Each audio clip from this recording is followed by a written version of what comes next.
Well, good evening, good morning, ladies and gentlemen, wherever you are joining us from around the world. We are set for another set of 6, and this time I am visiting my friends in Samoa, and I'm lucky to be joined by Lotte Lima, who's the Secretary of Touch Samoa, and we'll just bring Lotte in. Good evening, how are you? Hi, Adam, I'm good, thanks. Fantastic. Thanks for joining us, Lotte. Plenty of people out there will be watching this set of 6, I'm sure. Samoa well known around the touch circles, very friendly people, always entertaining at the international event. So it's great to have your smiling face here with us. We'll also be joined later on by Michael Wulf and also Michael Rasmussen. Michael Rasmussen is established in Australia and has created some links with the expat Samoan community in Australia here, and they support the Touch Samoa back in the islands. So, Lotte, just very quickly, we're just going to touch on the pandemic situation that's been going on around the world in relation to touch football, and just explain a little bit about how it's impacted on the community in South Africa and also touch over there. Oh, okay. So it's actually hindered a lot of the Samoa Touch progression with some of our tournaments. We're actually fortunate to have a tournament in mid-February, which was hosted by AEST, and that was the last tournament we were able to have, and the close down was just the following week. So we've put a lot of things on hold. They've just opened up and lifted some of the state of emergency restrictions, so we're actually able to play touch now. So we're just trying to get everybody and all the clubs back into it. But yeah, I think the interest is still there. Everyone's just a bit bored staying home, so it should be good to get back on the field. Once the floodgates open, the fields are open, and the balls will be getting thrown around. Yeah. What about yourself personally? Are you keen to get back out there on the field? Yeah, pretty much. Touch is most of what I do, like exercise and stuff like that. And we have a really good touch community here as well. So it is kind of weird not spending 3 to 4 days at the fields and not seeing a lot of the touch players, but I'm really excited to get back into it. It was a pity because the touch hype was really good after the AEST tournament. So just the fact that we had the SOE restrictions, now we kind of got to build that up and get everybody back into touch. Excellent. And just give us a little bit of a background, touch in Samoa. Is it specifically in a particular area, or is it spread right across the country? Well, it's mostly in the urban area right now. A lot of the clubs that we work with, majority of them are in the town area, with 1 or 2 clubs who are from the villages and the rural areas. We are trying to reach out. We have had some tournaments hosted out in the rural areas, so that we don't have, that it's not really centralized just in the town area. So we've got a lot of different clubs from all over the place that are interested in the game. So we're hoping to grow that and get some more touch players and clubs into touch rugby as well. Excellent. We might bring Rassie in now, Michael Rasmussen, who I introduced as being based up there in Queensland here in Australia. Mate, yourself and Lotte as well, 2019, the World Cup in Malaysia was a fantastic tournament. 3 Samoan Open teams. How are you guys with the results? You happy with the way the teams performed? Yeah, pretty stoked. I was lucky enough to be a part of the mixed team. We got to play in the bronze medal match.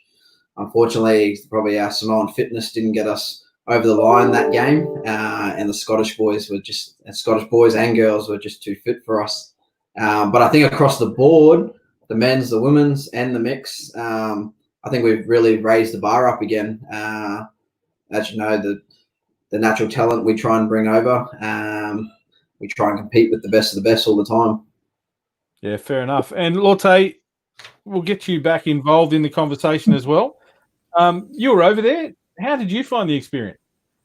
It was really awesome. I enjoyed it so much, and it's not every day we get to play on the international stage and play against players that we only watch on YouTube and on TV. So I think that's one of the things we're kind of lacking here. We normally don't get that exposure to the sport. So it was so good. We had a lot of young players as well. So it was really good that they were able to build their experience there. Yeah, awesome. You know, I think Pacific Islands in general and Samoa is at the forefront, a bit of a sleeping giant for touch football. Rassi talked about the skills and the flair that the Pacific Islanders bring to the sport. How do you see the overall growth of touch heading? You know, what are the biggest growth opportunities for you guys in the islands, and how do you tap into it?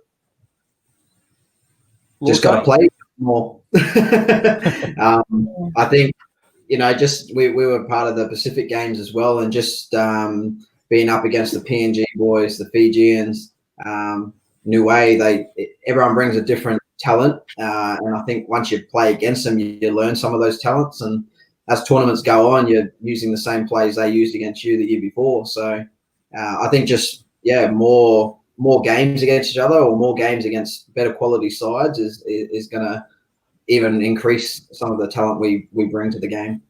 Yeah, and Lotte, you know, what's the growth opportunities in the islands for you guys? Well, it is growing. We get a lot of interest. I think the only thing is there's so many sports going on here in the islands, and we've got rugby and league and tag as well. So just trying to get more interest of players in touch rugby. So but it's, you know, there's still new clubs coming in, new players that join every year. So we're definitely heading in the right direction. But yeah, we're just hoping to get more exposure and experience playing other teams as well. Do you have any leverage in the school sports system? No, not yet. That's pretty much been one of our aims ever since we came on board in the council. We really want to start in high school so that the development starts there rather than bringing people in. And, you know, I've seen the way it is in Australia. I mean, we start touch rugby in school, and I think that's what we're missing here in the islands. Yeah. You know, I guess you're not alone there, and it's something everybody looks towards Australia and New Zealand as being the leading nations in those respects. But it was a slow process for us as well. We've just had that longer history involved in the development of the sport. And as you said, children here play it from age 6. And it's the first sport for a lot of youngsters. So I guess we're ahead of the curve in that respect, but that opportunity exists for all of the nations moving forward. It's just about, as you said, getting that exposure over the sports like rugby league, rugby union, basketball, sports that you don't associate with touch or with the passing fast motion of our sport, but they take children away. So, you know, hopefully we can help out with some of that development. And as you said, it's not about bringing people in all of the time to do that development work for you. It's setting yourself up to be able to make those inroads. So with people like yourself and also Rassi over here in Australia, that sort of stuff will work. So Rassi, there's a large Samoan expat community here or in many touch-playing nations. How do you find, does it help or hinder the performance of Samoa on an international stage to have to rely on the expat community? I definitely think it would help. It's probably proven over results over the last probably 5-6 years as we came on board. I think we bring a different flavour to the game from Australia and the New Zealand boys who joined us at the World Cup last year as well. So just bringing that experience to the local players just can help lift that game up massively. Yeah, fair call. And what was the mix? What was the mix like in your representative teams in Malaysia and the previous World Cup here in Australia? Was it predominantly players based offshore, or were they Samoan based players as well? So the men's and the women's in the last World Cup was just from Samoa. We were sort of like a late come into the mix, so that was the whole team was from Australia. But in the recent World Cup, the men's and the women's had a selection criteria, and players flew over there to join the men's and the women's. So I think the men's was half-half, and the women's, Lotte could probably answer on that. But the mixed, we had 3 local players join players from all over Australia. Nice. So they may live here in Australia or in New Zealand, but that criteria about going back and contributing to touch on the islands is a major focus of what you guys are trying to achieve. Yeah, and the committee that I work with, the Sally and the Margarets, they have made the connection even further by taking teams back to Samoa and playing in little tournaments. So I think we've toured twice now with teams from Queensland and Australia who have flown back and been a part of elite tournaments in Samoa. Excellent. And I guess on that too, Lotte, opportunities for teams here in Australia that once we get back to international travel, are there opportunities for teams to come over to Samoa and play in some of your tournaments and maybe bring some of that experience and exposure to the island? Yeah, definitely. I mean, we'd love to host teams from Australia. We're so fortunate that QSTA, the Queensland-based local Samoans, were able to tour Samoa because it really does help develop the game here. We've been playing against each other, the clubs who are based here, so many times that it's always good to get the perspective of where touch is in Australia or in New Zealand. So we've had some teams from Wellington come and also in Sydney, Australia. So it's really good. I think we're looking forward to having more tournaments with more overseas clubs come through. Excellent. And Rassi touched on the Pacific Games previously. Lots of countries in the Pacific nations playing the sport. Is that really the only opportunity for you guys to get together and play against each other, or are there more development opportunities there, do you think? There are more development opportunities because Fiji actually has a Fiji Cup tournament. I remember we went there in 2013, and there have been other clubs, local clubs that have also participated as well.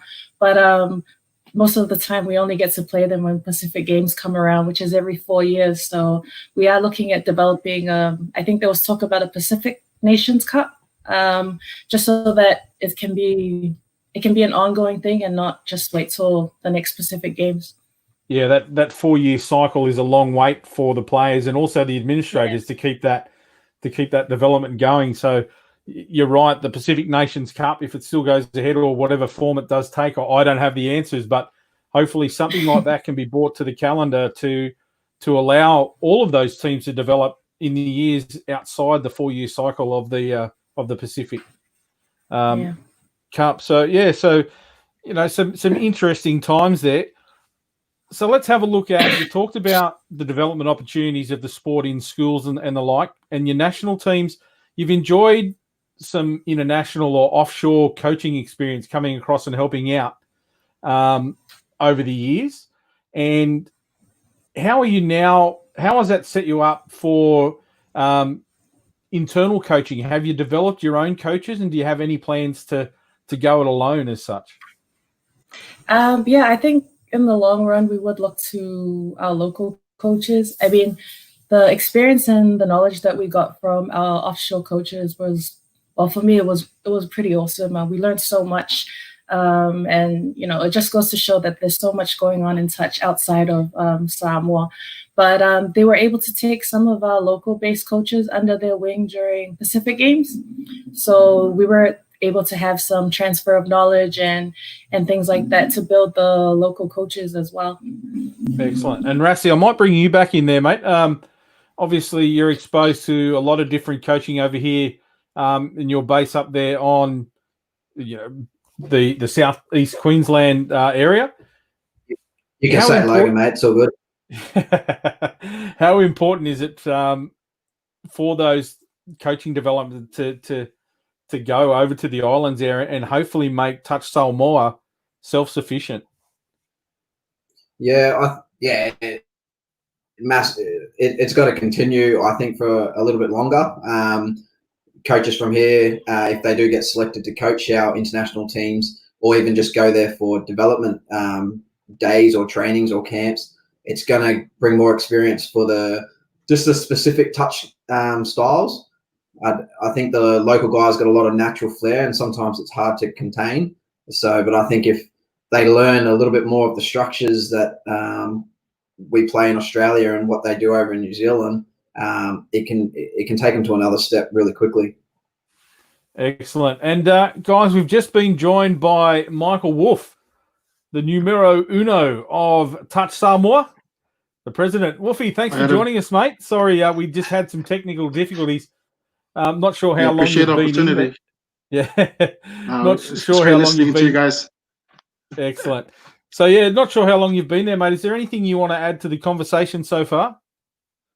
I guess just on the questions on with the coaching development. I think I mentioned just adding on to that, we're trying to, like, after the Pacific Games and the World Cup, we've been in touch with Peter Top in terms of how we can bring over development courses here in Samoa. So that was pretty much in a discussion after Pacific Games last year. But feel with the COVID-19 and also the measles epidemic that we had late last year has really put things on hold and uncertain at this point. But I guess going forward, definitely, as Lotte was mentioning about having offshore coaches, having Peter Shefford and Jeffrey Hooper here take our teams to the World Cup.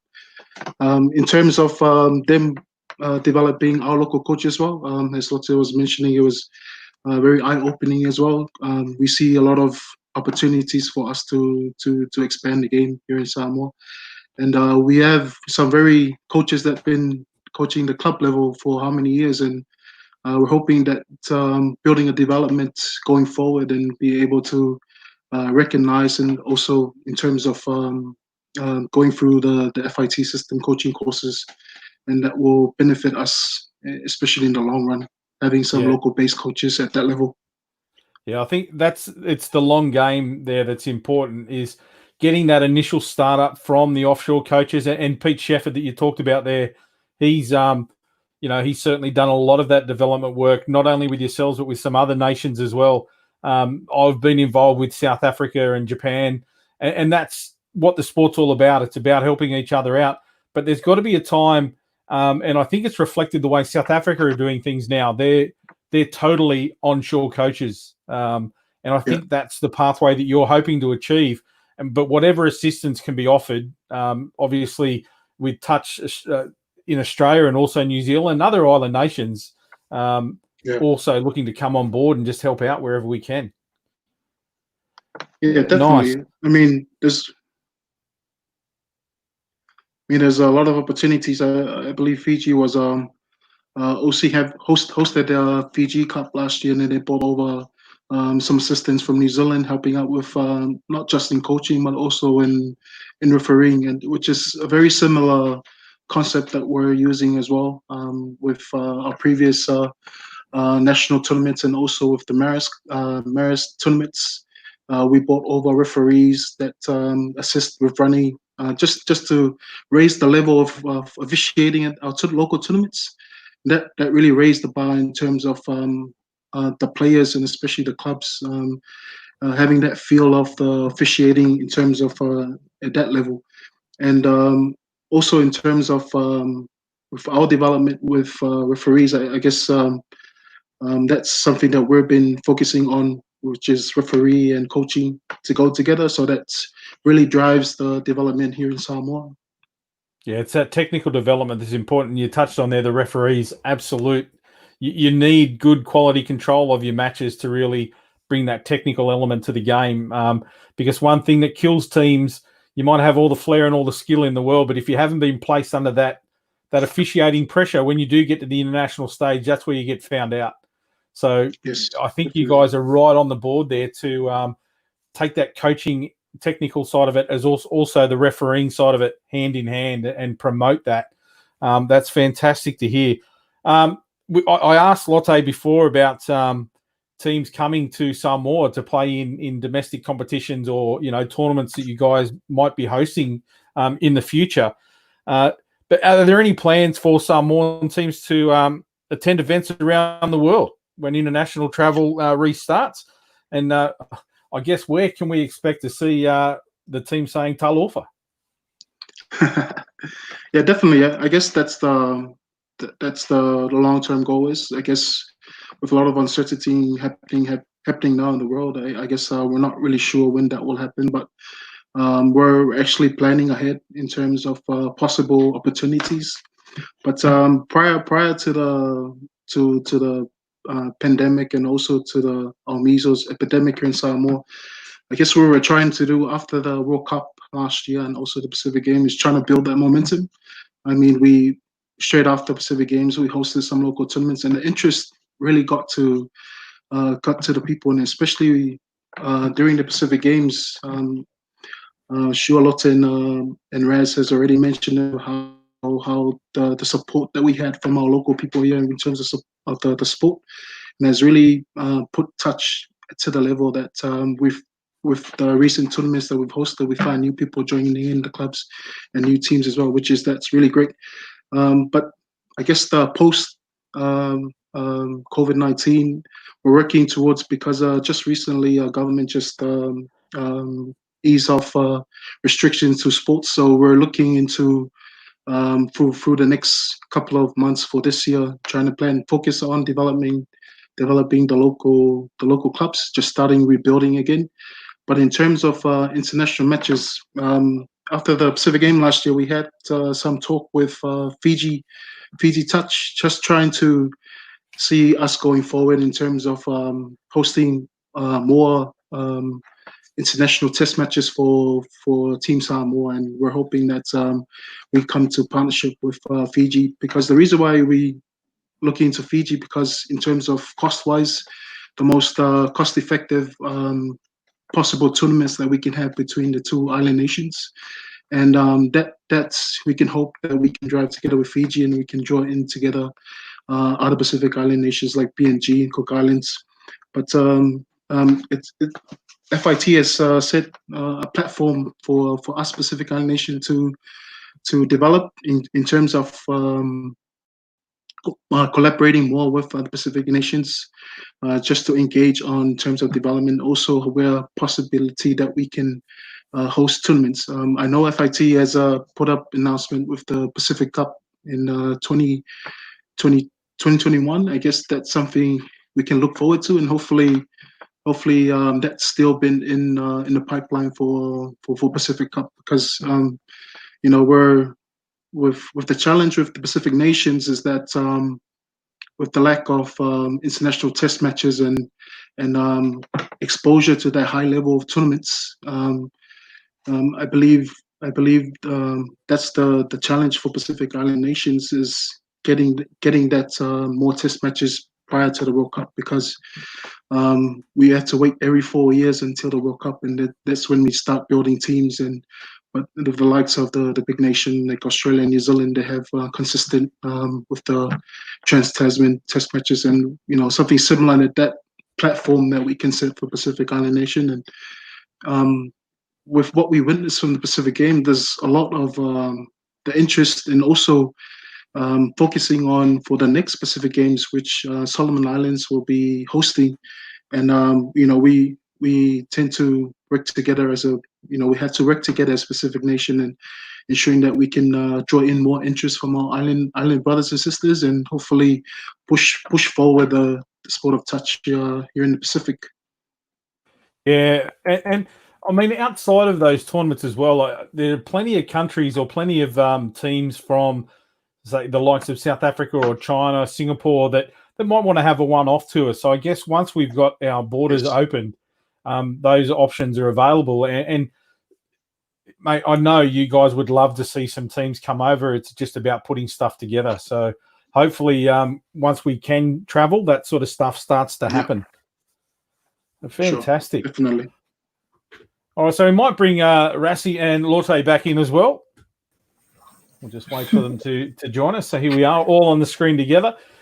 So is there anything you guys want to touch on in relation to touch? Rassi, so let's have a quick look at the way you guys operate. You talked about the Australian-based Samoans. what exactly is it that you do here to set that up, or to take those teams back to the islands? Well, that's a good question for the rest of the committee. No, we run the All Nations. There's a affiliated comp now here on the Gold Coast called the All Nations. So that sees all the local Pacific players play in it. So it's not a World Cup, but it's a mini one. So we get up to 10, 12 Samoan teams running around from ages 10s up to the open men's, or even some of our 40s are running around.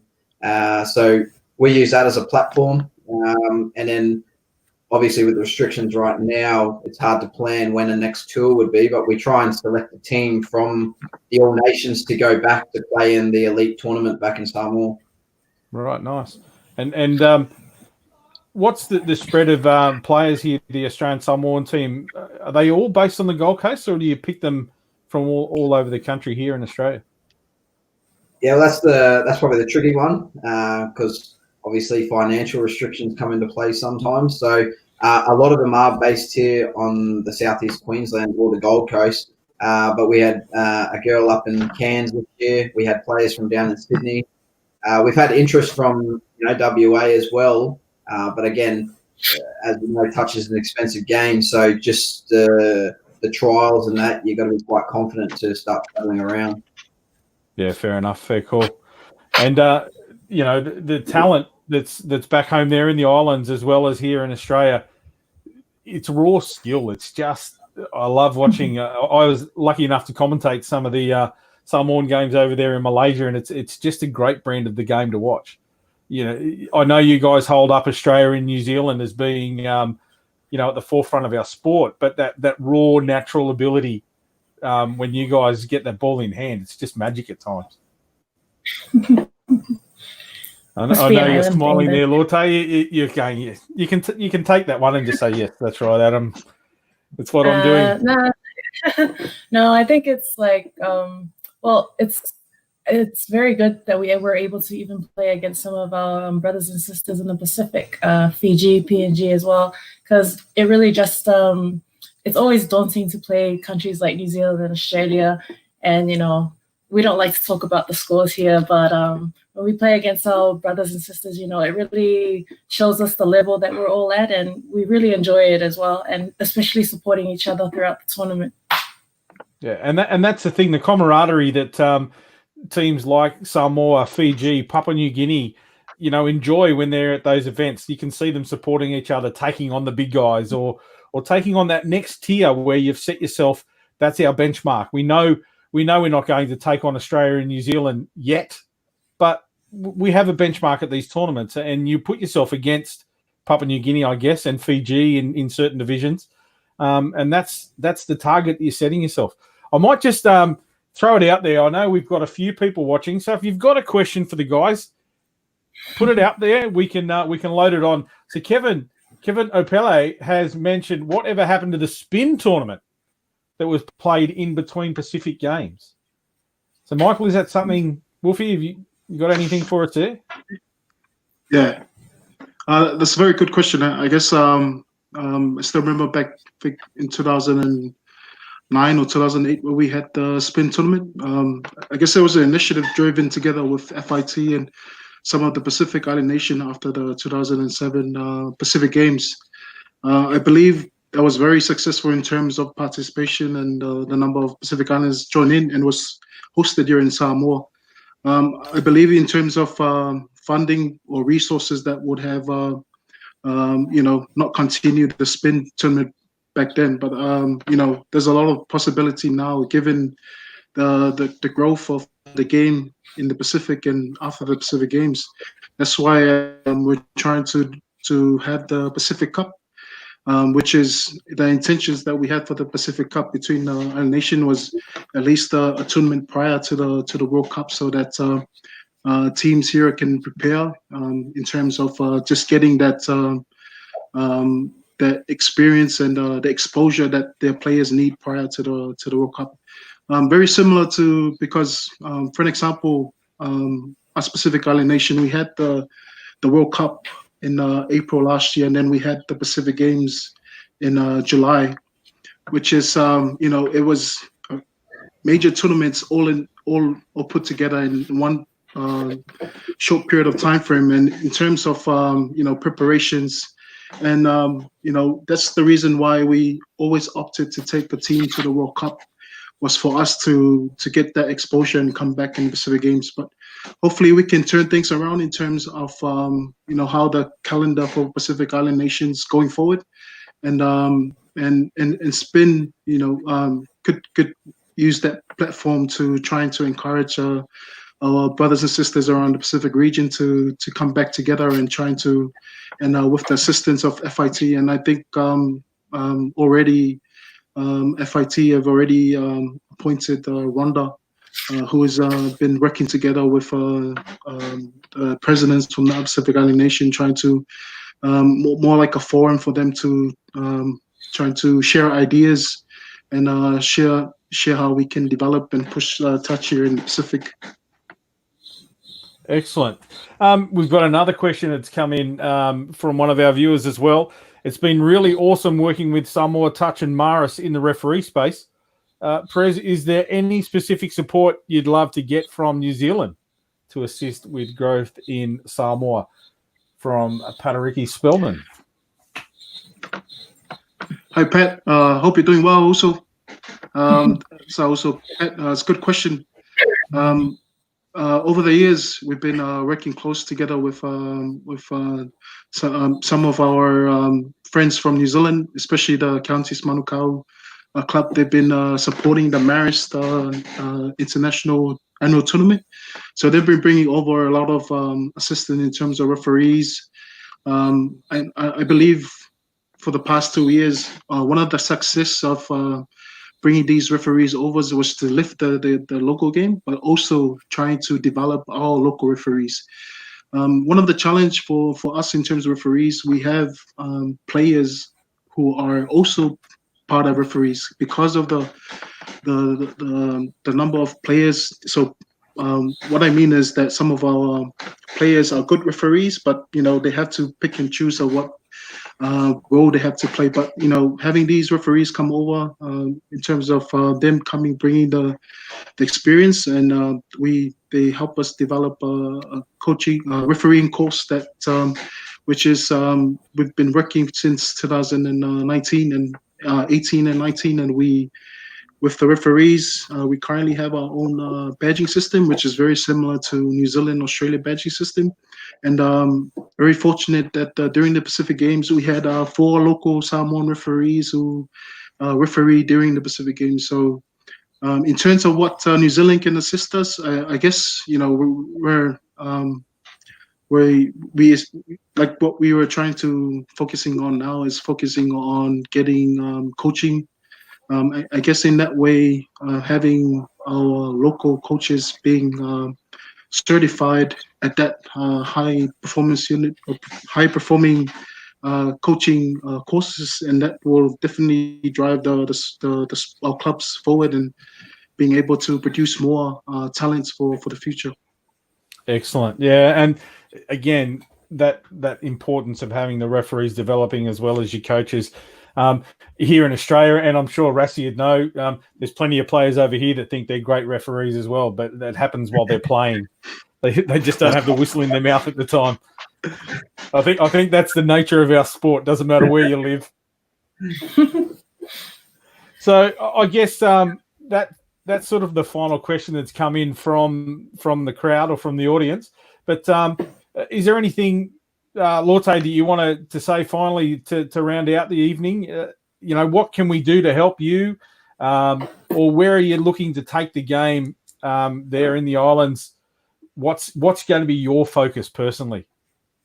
Well, I guess for me personally, I'm really looking at the development of touch rugby here.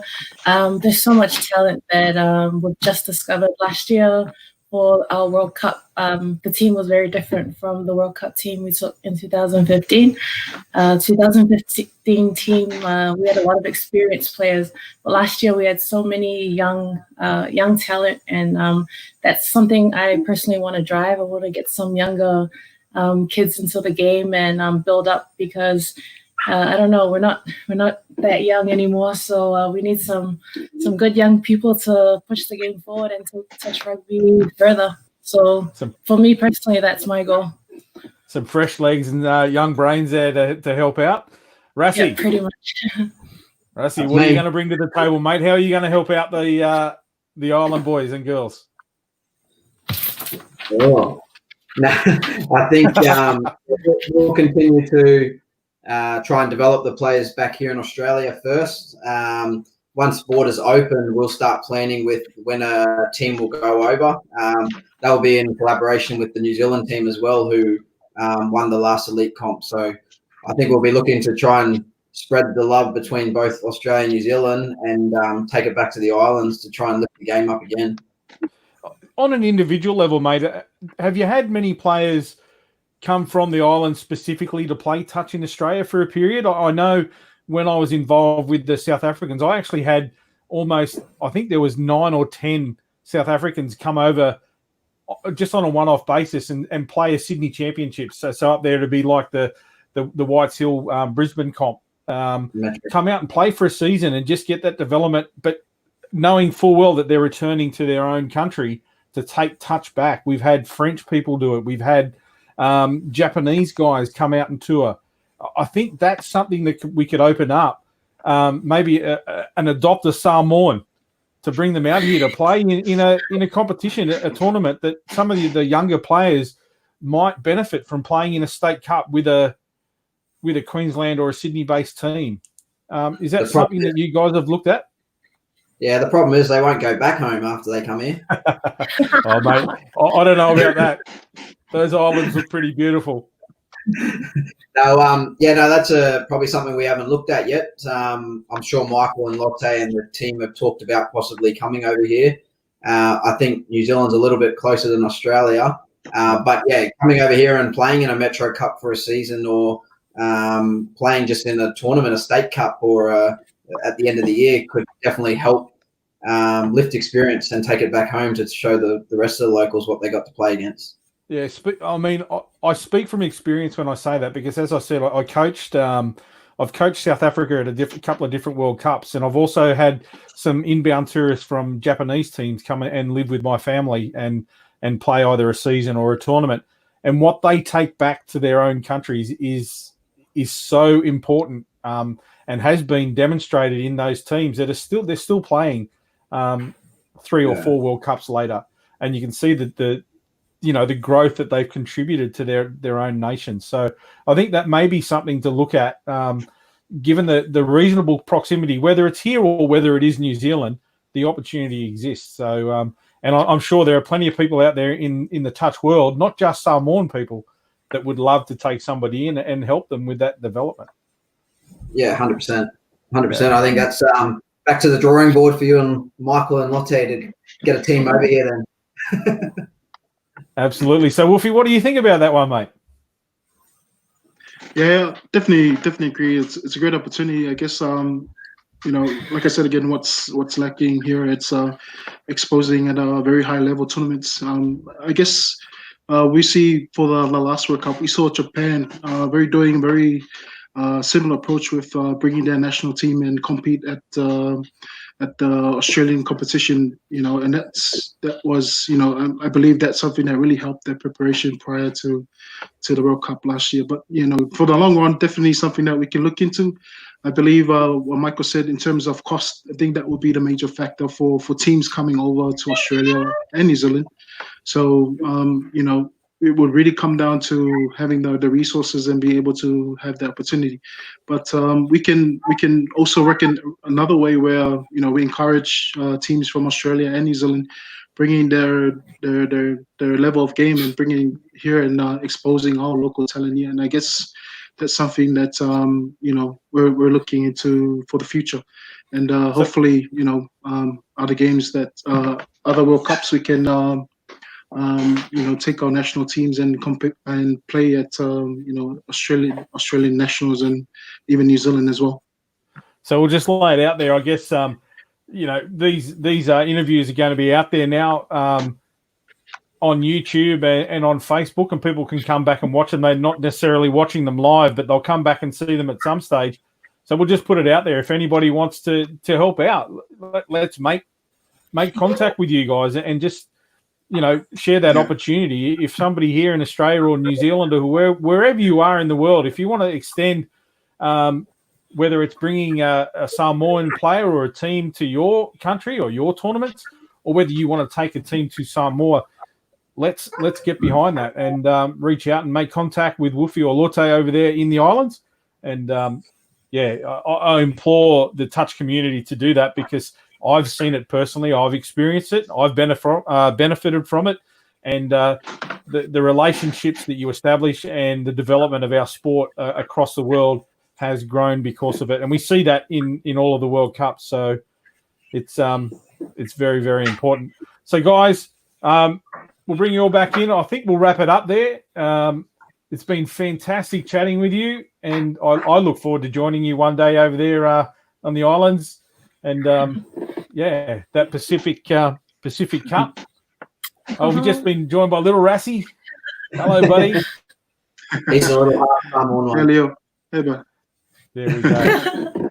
All right, so Lotte, Wolfie, Rassie, it's been Adam. great having you on board. Hopefully you've enjoyed the opportunity to have a chat. Appreciate it. And to all of our viewers, thanks very much for watching. And once again, don't forget, Thanks, if Adam. you can extend a warm hand of welcome to our Samoan friends, please do so. Let's grow this game in the islands and all around the world. So that's a set of 6 for this week. We do have another episode coming on Saturday here in Australian time, and we'll be talking to Chile over there on Friday evening their time. So twice in a week. I'll have to go and exercise the voice. We look forward to talking to our Chilean friends. It's been fantastic having you join us again here tonight. And thank you once again to Rassie, Lotte, and Wolfie. That's over and out for a set of 6. Thanks for joining us.